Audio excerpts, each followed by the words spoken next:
لا ينفقوا منه في سبيل الله أو كما قال النبي صلى الله عليه وسلم. اور مشکاۃ شریف میں سیدنا ابو ہریرہ رضی اللہ تعالیٰ عنہ سے روایت ہے کہ آپ صلی اللہ علیہ وسلم نے ارشاد فرمایا کہ اس علم کی مثال جس سے فائدہ نہ اٹھا لیا جائے، جس سے فائدہ حاصل نہ کیا جائے، اس مال و دولت جیسے ہے اس مال دولت کو راہ خدا میں خرچ نہ کیا جائے۔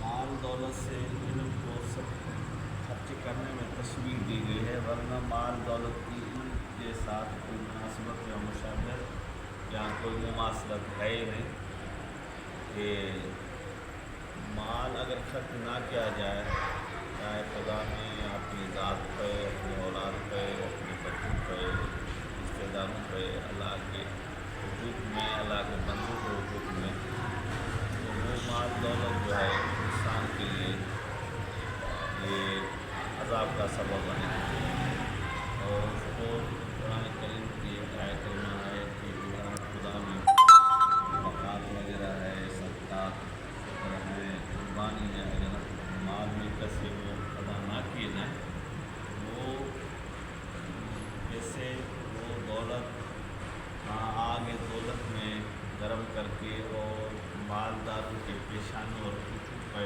اور قصبوں پہ ڈالا جائے گا۔ وہ اس میں کہا گیا کہ وہ علم جیسے نہ اٹھا لیا جائے، وہ علم بھی جو ہے انسان کے لیے باعث وبال اور عذاب ہے۔ تو علم سے نفع دو قسم سے، دو طریقے سے حاصل کیا جا سکتا ہے، ایک تو خود اس پر عمل کرے اور دوسرا اس علم کو اوروں تک پہنچائے، علم کی اشاعت کرے، بلکہ خدا کو علم سے نفع اور فائدہ پہنچائے۔ تو علامہ طیبی رحمۃ اللہ علیہ نے فرمایا کہ مال اور دولت ایسا ہے، علم ایسا ہے جیسا کہ اللہ اور بندے کے درمیان میں تعلق اور اللہ تک رسائی کے لیے ایک دروازہ ہو۔ تو علم والا اگر علم پر عمل کرتا ہے تو اس دروازے سے، اس راستے کے ذریعے وہ بندہ اللہ تک پہنچ جاتا ہے، اللہ تعالیٰ کی اس کو معرفت حاصل ہوتی ہے، وہ اللہ والا بن جاتا ہے۔ اگر علم پر عمل نہ کرے، اگر علم دین کی اشاعت میں نہ کرے، وہ علم جو ہے وہ بندے اور خدا کے درمیان میں ایک حجاب اور رکاوٹ ہوتا ہے، اور وہ کتنا بھی زیادہ علم کیوں نہ ہو، بندہ اللہ تک نہیں پہنچ پاتا۔ اللہ قریب کرنے کے بجائے وہ علم اس شخص کو علم پہ عمل نہیں کرتا، اللہ سے دور کرتا ہے۔ تو اس لیے آپ پر ہم علم دین حاصل کر رہے ہیں، اور حدیث پاک میں بھی ہے کہ پنڈورے سے لحد تک علم کی طلب میں رہا کرو۔ تو ہم سب طالب علم ہیں، تو علم طلب کریں، لیکن علم پہ عمل کرنے کا جذبہ بھی ہو، اور عمل کرنے کے ارادے سے علم طلب کریں۔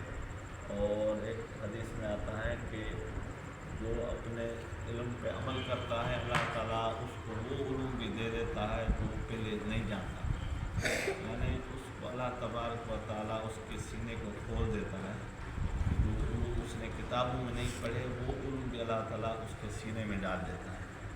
تو سیدنا علی مرتضیٰ شیر خدا رضی اللہ تعالیٰ عنہ نے فرمایا رجعنا بقسمت الجبار فینا لنا علم وللجہال مال۔ ہم اللہ تعالیٰ کی اس تقسیم پر راضی ہیں کہ اس نے ہم مسلمانوں کو، نبی کے غلاموں کو علم کی دولت سے مالا مال فرمایا، اور گمراہ لوگوں کو، فاسقوں کو، کافروں کو اللہ نے دولت عطا کی۔ تو فرق یہ ہے کہ فإن المال یفنی عن قریب والعلم باق لا یزال۔